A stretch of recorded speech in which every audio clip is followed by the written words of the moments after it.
Hey everybody, Johnny here. I've been a software engineer for 11 years and I'm a member of the ACG podcast. So I've got the gaming plus the problem solving coming together to attack the idea of backlog today. And why? I think it might not be the most fruitful framework for you to use when you think about your pool of games that you have sitting on Steam and maybe try to reframe that into a positive instead of a negative. But if I fail at that, I also want to try to problem solve for you with some practical ideas how you can reduce your backlog if you decide that's something you can do. So let's get into it. First of all, why would backlog not be a great idea to use as a frame? I think that you can really ruin your hobby by trying to turn it into a chore. So if you have basically a list of things you want to get through and you're turning effectively your library of games into a checklist you want to eventually get through, that really turns it into more of a job you're doing, right? It removes the fun aspect, the spontaneity, I just feel like booting up LA Noire, the VR cases today, because that's just the mood I'm in. And it actually goes into a mode of, okay, let's systematically tackle all these tasks that I have laid out in front of me. It also reminds me of like refusing to drop a bad book. Like maybe you're reading something, it's not really clicking with you, and you stubbornly go through the entire book, even though you're not really having that much fun with it because you've set that task for yourself. Similarly, why go through a game that's not clicking with you when you could be playing something else that maybe would? Or like stubbornly watching a show. How many times you've picked up a show and you're like, dude, it gets good after season 2, gets good after season 3, and maybe it never does for you, right? And at some point you have to realistically take the cost of opportunity and just switch to something fresh, right? And try something else. So I really don't believe in the notion of kind of like stubbornly trying to complete every game you start for that reason. And also, let's talk about finishing games. A lot of people have this overblown value around finishing games. What does it really give you to finish a game? It will give you some closure, hopefully, sure. But let's be honest, guys, a lot of endings are underwhelming in games. When you compare it to the actual journey, like some of the best games that I've played, what I remember is the time spent with characters, the journey, some of the struggles, the emergent stuff that came up internally, not really based on the story itself or the narrative of the game, but like what I came up as my internal narrative around what I was doing in the game.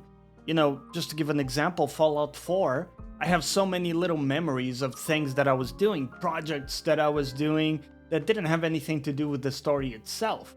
And sure, like the story came to some closure and I enjoyed it, but I would not say that was the most memorable part of the experience. And I could say that of many other games that despite having great story, maybe like Witcher 3, great story, still the most memorable part for me was exploring those areas, the moment to moment, playing some Gwent, right? With people. Like, how many examples do we have where actually, just the act of finishing a game is not the memorable part, is all the time spent with it. So all of that to say, guys, don't overemphasize finishing a game and don't remove the merit of just playing through a game and having a great time with it and then eventually dropping it at some point because maybe you stopped having fun, maybe you wanted to play something different, you wanted a different type of game. That's completely fine. And you can still have that journey. As I always say, the journey is the juice, right? You can still get a great journey without having the specific conclusion from the story. Maybe you even have your own conclusion that kind of takes shape through all of that. Also, again, coming back to the idea that this is your hobby. We want to make it exciting, interesting, spontaneous, right? And the excitement for something new is very natural. So if a new game comes out and you're really excited to play that, why not use that to enhance your hobby as well, right? Give that some excitement. And you know what? Maybe that sparks conversation with people around you because all of a sudden you can discuss this new game that came out.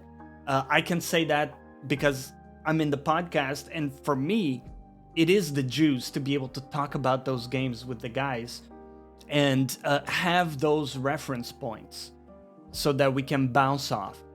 And speaking of reference points, experiencing a lot of different games will also give you a lot of perspective, right? All of a sudden, you can really compare granularly lots of games of the same genre and say, you know what, this one did this very well, but there's a new bar for this.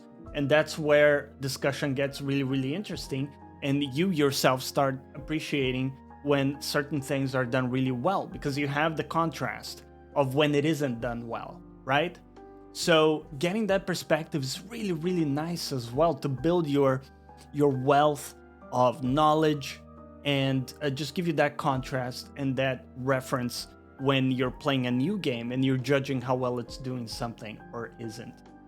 So personally, I reframe this whole idea of backlog as just a collection of options that are at my, fingertips for me to choose from.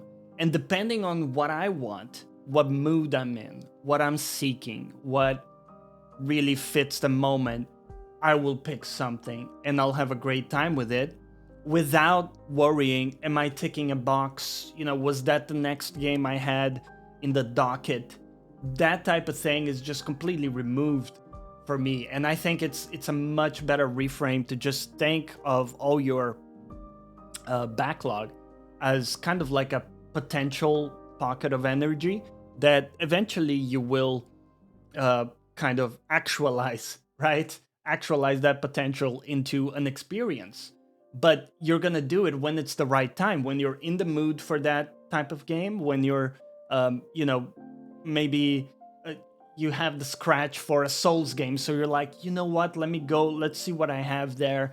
This game looks really cool and I didn't jump into it back in the day. Let me have a crack at it. That's the type of process that I follow and it works really well for me. That's the type of thing that I would recommend. But some people struggle with that, with the choice aspect.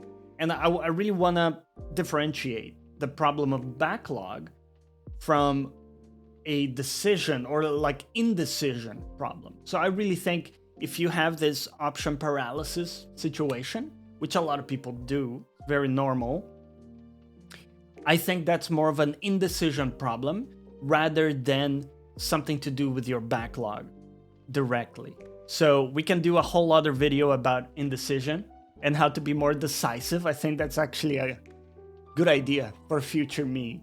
But for this one, let's focus on backlog, right? So maybe you got to this point and you're saying, Johnny, peace and love. Just kidding. You wouldn't say that as a YouTube commenter. You're full of it. I have a backlog problem. Okay. You haven't given me any solution. Okay. So I'm going to give you 5 ideas on how to improve the situation with your backlog so you feel better about it and you feel like you're making progress over time, which is really important. Because when you identify that you have a problem, whatever it is in your life, the most important thing is for you to feel like you are making progress on it. You're doing something about the problem and you have the feeling that over time you will be progressing in a significant way, right? So what are like 5 systematic ways we can look at to make some progress over time in your backlog situation? Well, the first one I want to talk about is managing friction. This might be the biggest one, by the way. It's a huge deal, and I'm putting it first to give you the most, I think, actionable one first. Friction navigates pretty much everything we do, or kind of interfaces with everything we do. And put simply, if something has very little friction, there's a much bigger chance we're going to do it. Whereas if something has a lot of friction around it, we're likely not going to do it. But the cool thing is that we can actually manage the level of friction around certain things. So anything you want to do less of, we can artificially add friction to it, to that process. So we do less of it. And everything we want to do more often, we can work to remove friction around it so that we're just going to be much more likely to do it, right? So that's the basic idea of this point. And to kind of ground it in our example here around backlog, let's say for the purposes of this discussion, your main goal is to buy less new games and focus on your games that you own already, right? I think this is a typical framework that people use to attack their backlog. What you could do is take the buying new games. That is the habit you want to do less of, right? So how can we add some friction to that? Let's brainstorm. A lot of ways you could go about it. Maybe you just have a process around buying a game that has a few steps. So you could say, well, when I see a new game I want to buy, I'm going to allow myself to buy it, but I will wait 24 hours before I buy it. So now you've added a 24-hour buffer. That's some friction between when you have the impulse of buying the game and when you actually buy it. That's a step, right? Now you could crank this up as much as you want. You could say, listen, I can buy myself a game, but I have to do 20 push-ups, right? Whatever it may be, I have to do an hour workout. And, that's some friction. Now, you can even use that to a healthy extent as well, to kind of attach other healthy habits into this thing like that. So there's so much you can do this. This is very rich kind of framework to work off. And then in this example, what you want to do more of is playing more of the games you already own. So think about reducing friction around that. So identify what are the pain points when it comes to playing games I own already. This is going to be different for everybody. Maybe it is the indecision problem for you. Okay, how can we make it easier for me to pick something? Maybe categorize things really well. So based on your mood, maybe I want a JRPG now, and everything is nicely categorized. So you can go in, maybe it's sorted by when you bought it, if that matters. Figure out what matters for you. What are the pain points that you experience when picking out a game in your backlog to play? And try to reduce gradually the friction around that process. Step number 2 is going to be building a habit around attacking your backlog. And this might sound kind of obvious, but what a lot of people do is they will have a stint where they're cracking on the backlog, and then they burn out and boom, they stop doing it. It's the same problem with like people going to the gym. They go like the first 2 weeks of January and then they're completely burnt out and they never return again, right? You don't want to be that person. You want to have a habit where over time you're going to be attacking this thing and making progress. It doesn't matter if the unit of progress is small, because all these incremental bits of work you do in your project, right? They're going to build up. They're going to compound over time. So over a year of you consistently having sessions of, let's say, backlog, you're going to make giant progress compared to if you rely on your motivation to go in and do something. So building a habit is crucial. We don't want to rely on motivation or inspiration to go in and play a game in our backlog. We're going to dedicate a certain amount of time and we're going to commit to a certain extent. So this might be as simple as, listen, every Friday night, I'm gonna have 3 hours to myself where I'm gonna sit down, I'm gonna pick a game from my backlog I wanna attack, and I'm just gonna play that. And I'm not gonna have, Discord on the other screen. I'm not gonna have a podcast. I'm gonna be in this game for 2-3 hours. Maybe that's it, and you know that over time you're gonna make some pretty significant progress by having this habit.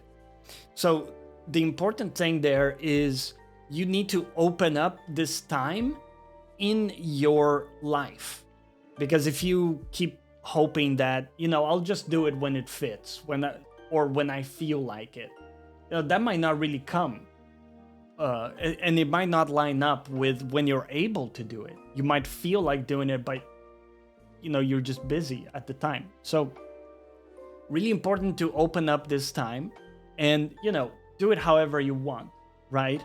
But the point is, build a habit and start small. Maybe you just say, I'm gonna do an hour every week where I go in and I'm gonna progress on a backlog game. That's it. And over time, you will get a bit of credibility with yourself, because let's say after 2 months of doing this, you've gone in for at least an hour every week and played something from your backlog. You've now become the kind of person who plays games from their backlog at least a little bit. That's already a little bit of credibility with yourself in a way, right?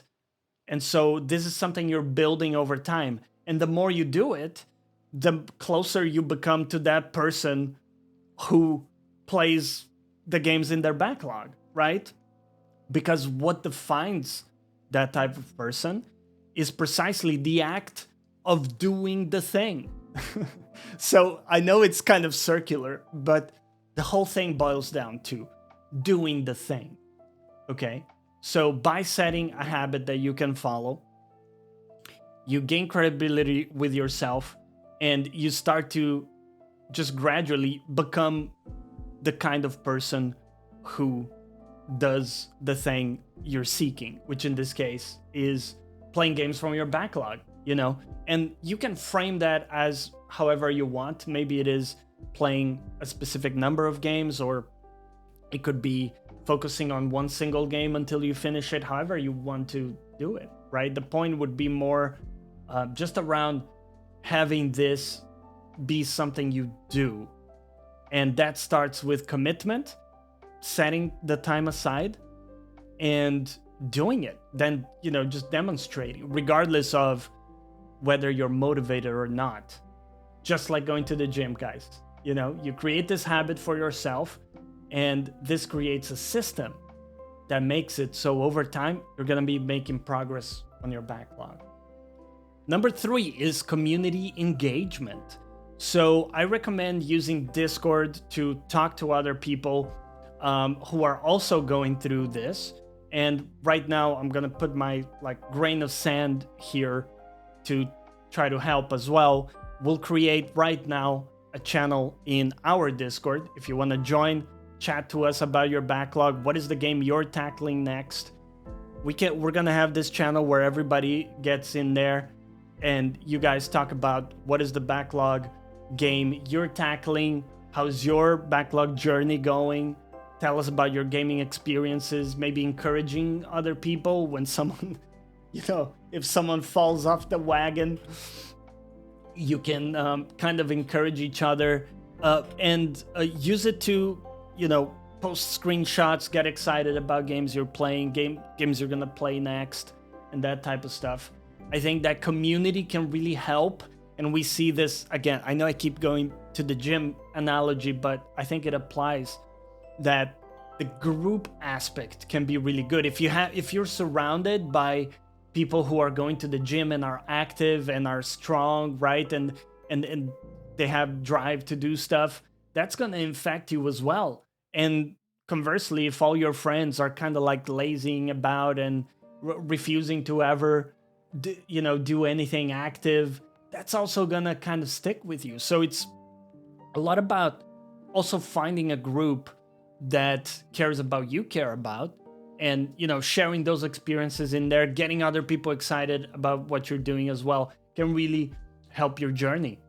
Number 4 would be accountability partners. It's kind of similar to that, and this would be finding like one other person that's on a similar journey to you, and you can kind of link up on what your goals are, and you can help each other stay accountable. So you can say, listen, mate, listen, mate, my goal is to play 2 hours every Thursday of my backlog game of choice.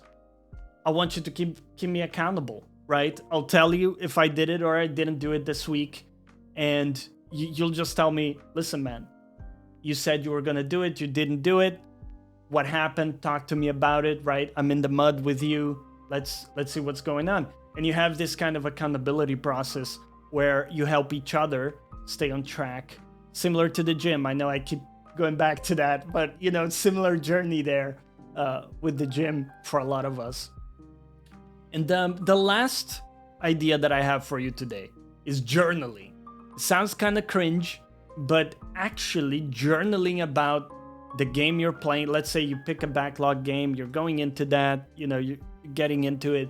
Actually journaling about it can really help you reflect on your experience and make the process more meaningful, because you're actually appreciating a lot of the details that otherwise you would glance over. And this could tie back to the Discord channel. Maybe you use that to journal, and a side product of that is that other people see it and maybe they get excited too. So it kind of has a compounding effect. But just the journaling part itself can really help, right? And it's kind of weird at first. It takes a little bit of practice, I'm gonna warn you. But the more you do it, there's something about writing that actually helps you process things in your head too, and center some of your ideas. And after writing, you might find that, whoa, I actually felt differently about that than I remembered, right? My memory of it was foggy, but upon revisiting, this is the lasting effect that's had on me. And I really recommend giving that a try too.